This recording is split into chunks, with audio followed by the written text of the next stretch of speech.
नमस्कार दोस्तों, एक बार फिर से आपका स्वागत है आपके अपने यूट्यूब चैनल कृषि पॉइंट पर। दोस्तों, आज के इस वीडियो में हम देखेंगे अरहर की खेती का बचा हुआ पार्ट यानी पार्ट 2। इसे आप पार्ट 1 अपलोड कर दिया था, जिसमें आपको हमने बॉटनिकल नेम से लेके आपका खरपतवार नियंत्रण पे बताया था। आज के इस वीडियो में हम लोग देखेंगे रोग नियंत्रण, कीट नियंत्रण, रोग और कीट और उपज। और इस वीडियो में लास्ट तक बने रहें। और पहली बार चैनल पे है तो चैनल को सब्सक्राइब करें और बेल आइकन को प्रेस करें।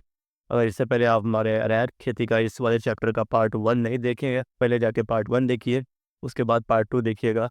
सबसे पहले आप लोग जाके पार्ट 1 देखिए, जिसकी लिंक किसी वीडियो के डिस्क्रिप्शन बॉक्स में है या ऊपर दिख रहे आई बटन पे मिल जाएगा। तो सबसे पहले आप जाके पार्ट 1 देखिएगा, उसके बाद आपको पार्ट 2 समझ में आएगा, नहीं तो आपको पार्ट 2 समझ में नहीं आएगा। तो बढ़ते हैं आगे दोस्तों। इसमें जो सबसे पहला रोग है वो है उक्टा रोग। तो उक्टा रोग इससे मिल्ट बोला जाता है। इसको देखते हैं। यह रोग फ्यूजेरियम ऊदम जो फफूंद होता है उससे फैलता है। तो इसमें जो इसके लक्षण है उसको देखते हैं। इस रोग से प्रभावित पौधों के ऊपरी भाग में पानी नहीं पहुंच पाता है, पत्तियां पीली पड़कर गिर जाती हैं और जड़ें काली हो जाती हैं और पौधा सूख जाता है।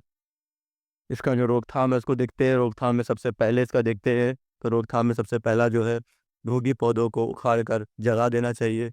अगला जो है, अगले 3 से 4 वर्ष तक अरहर की फसल नहीं उगाना चाहिए उस खेत में। आगे देखते हैं दोस्तों। अगला जो है इसका उपाय रोकथाम में, वो अगला है पौधों की जड़ के पास, जो पौधों की जड़ होती है उसके पास प्रोडेबुलास फ्लोरेंसिस की 3 ग्राम की मात्रा तथा कार्बेंडाजिम की 1 ग्राम मात्रा को प्रति लीटर पानी में मिलाकर उठा रोग दिखाई देने पर प्रयोग करें। प्रत्येक पौधे पर 10 मिलीलीटर दवा अवश्य डालें दोस्तों।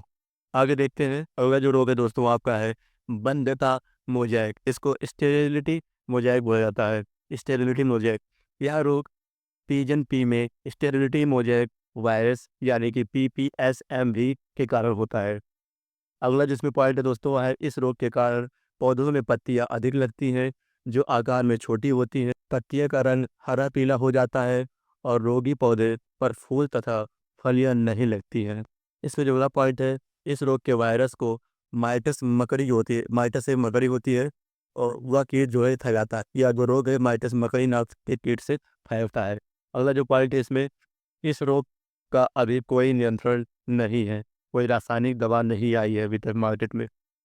अगला जो रोग है हमारा वो देखेंगे पत्ती का धब्बा रोग। बहुत कॉमन है ये। पत्ते के धब्बे रोग में देखेंगे, इस रोग के कारण पत्तियां पर छोटे छोटे पीले रंग के चकत्ते बन जाते हैं, जिनके बीच का भाग गहरा कत्थई होता है। बाद में पत्तियां मुड़कर गिर जाती है। इसका रोकथाम देखते हैं दोस्तों। तो इसके रोकथाम के लिए पत्तियों पर 0.25% इंडोफिल M45 का छिड़काव करना चाहिए।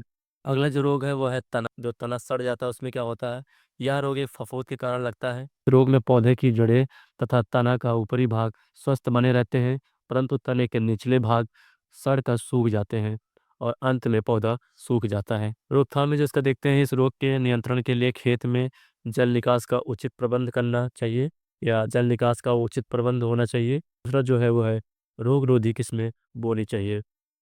अगला जो कीट है हमारा वो देखते हैं कैंकर कीट। कैंकर कीट क्या होता है, यह रोग भी एक फफूंद के कारण फैलता है। यह रोग भी एक फफूंद के कारण ही फैलता है। इस रोग के कारण पौधों के तने व टहनियों पर कैंकर यानी घाव बन जाते हैं। कैंकर के स्थान से पौधा टूट जाता है। इसका नियंत्रण देखते हैं। इसका नियंत्रण जो है उसको देखते हैं दोस्तों। तो पौधे पर 0.25% इंडोफिल M45 का छिड़काव करना चाहिए, जिससे इसका नियंत्रण हो जाता है। और रोग नियंत्रण यहीं पर समाप्त होता है। इसके बाद हम देखते हैं कीट नियंत्रण। अब देखते हैं दोस्तों इसका कीट नियंत्रण, कौन कौन से कीट होते हैं और कैसे कैसे उनको नियंत्रित किया जा सकता है। सबसे पहले जो इसमें है फली भेद, जिसको पोड बोरर कहते हैं। इसको देखते हैं। इस कीट की सूड़ियाँ फलियों के अंदर घुसकर दानों को खा जाती हैं। मतलब इसके फलियों के अंदर घुस जाती हैं और दानों को खा जाती हैं। अब इसका रोकथाम देखते हैं। तो रोकथाम में जो पहला है वो है 75 ml निवकरान 40 EC को 1000 लीटर पानी में घोलकर प्रति हेक्टेयर की दर से छिड़काव करना चाहिए। और पहला छिड़काव फली बनते समय तथा दूसरा छिड़काव जो होता है वो पहले छिड़काव के 15 से 20 दिन बाद करना चाहिए।